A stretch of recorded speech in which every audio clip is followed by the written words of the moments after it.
Little Mally. When morning came, Mo and Dookie took baby Suki to the mission as usual. The doctor sent Mo to help Tim and Orlo and some of the older boys clear the ground west of the hospital.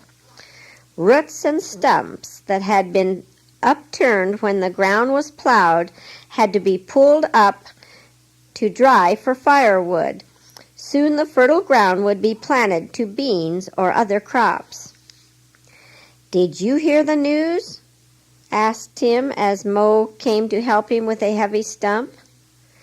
"No," said Mo, wondering what it could be. "Didn't you hear the commotion last night?" asked Orlo. "It seemed to come from over your way." "I did hear some jungle dogs barking," said Mo, "but I couldn't see who they were chasing." "Two men were found badly chewed and scratched not far from the river road," explained Tim. "They had been drinking and were taken in for disorderly conduct. One of them was a charm doctor from the Savara village to the south." "Yes," added Orlo. "They were released from jail only a few weeks ago. Now they are back in jail again. When will some people learn to leave rice whiskey alone?"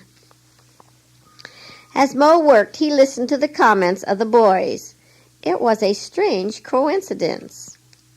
The charm doctor and probably Suki's father and jungle dogs. Mo wondered why the charm doctor had come so near to his house. Was he intending to bring harm to Dookie or baby Suki? Why had the little one's father come so far north, if not for some evil purpose? Surely the Lord had sent his angels to guard the home so that no harm had come to the little girls. "Will you help us, Big Mo?" called Adu, who was working with Con, trying to pull a gnarled root from the ground. Mo hurried over, and in a short time the root was added to the pile. Near this plot of plowed ground were several small gullies and washouts where streams had flowed during the heavy rains. Across one of these streams was a crude bridge used by the people who lived in the wooded section of the 3 hills. As Mo was carrying a bundle of roots to place on the pile, he heard someone calling. He looked up to see a woman standing on the bridge. Evidently, she had been crying. Mo walked towards her, thinking he might be able to help her, but she called to him, "Don't come any nearer." Thinking it was because she was afraid of Christians, he said, "I will not hurt you. I will help you if you will let me." "I am sick," she said. "My husband is sick with the fever. The charm doctor came last night, but he did not help us. My little boy Mally is gone, and I cannot find him. I have called and called, but he does not come." An empty feeling struck Mo as he thought of the disturbance in the night. Could it be that the charm doctor had stolen the boy? Surely the lad would have been found unless the jungle dogs had. But Mo did not like to think of what might have happened. "Please let me help you," said Mo. "Let me take your husband to the mission where the doctor can help. He has wonderful magic for fevers and snake bites." The woman was desperate. In spite of her fear of Christians and the curses of the charm doctor, she consented to let Mo, Tim, and Orlo follow her to her home. Adu and Con offered to search the gullies and ravines for Mally. "He is so small," she wailed, "and he is not well. I am sure he is hungry." When they came to the house, the boys made a litter from 3 branches on which to carry the patient. The mother searched the house again for her little boy, calling in vain, "Mally, Mally, come to mother, my little garden boy." Then she fell sobbing upon the ground in a faint.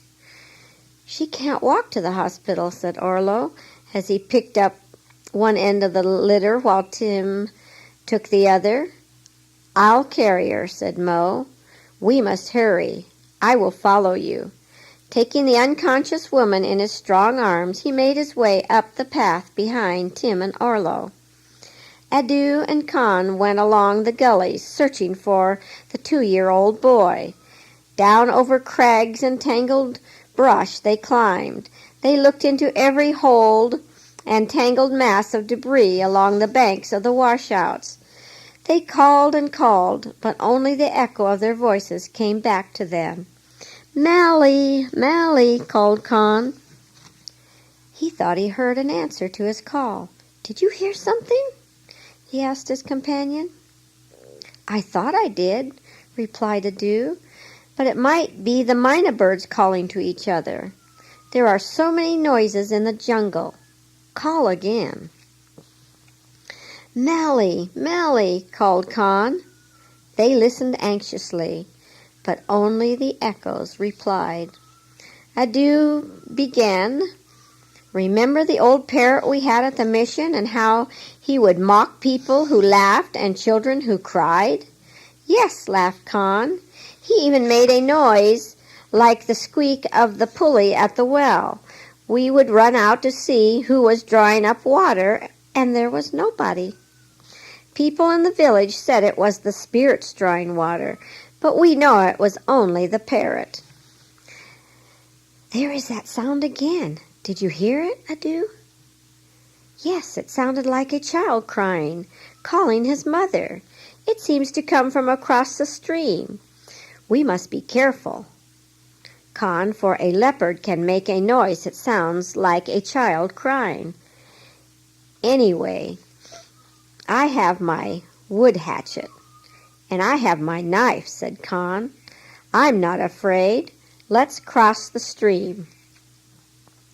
Down into the water they waded, while in the trees overhead monkeys chattered and birds screamed.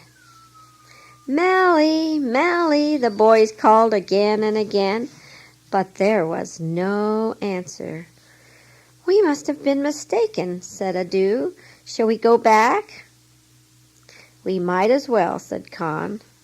They were about to turn back when they heard it again, a pitiful voice calling, "Mama, Mama, rice, rice." "That was a child," said Con, turning towards the sound. Down in a hole filled with twigs and bits of grass, they found the boy, scarcely more than a baby, thin and naked and very dirty. Adu picked him up and spoke comforting words to him.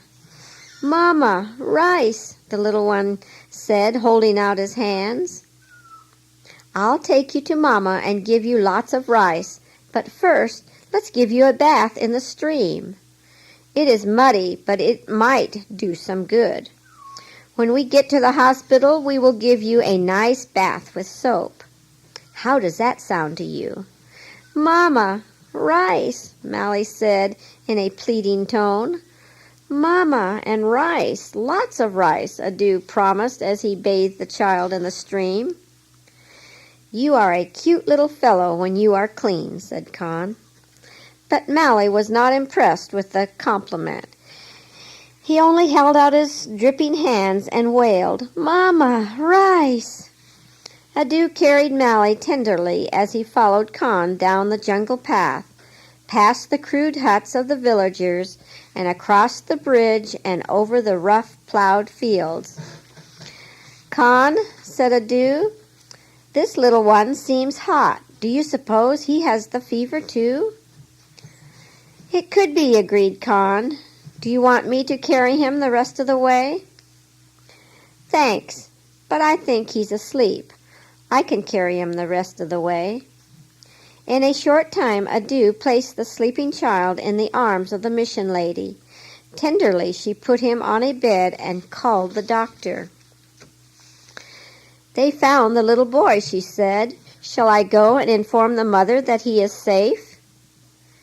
Wiping the perspiration from his face and neck, the doctor shook his head sadly. "There is no need," he said.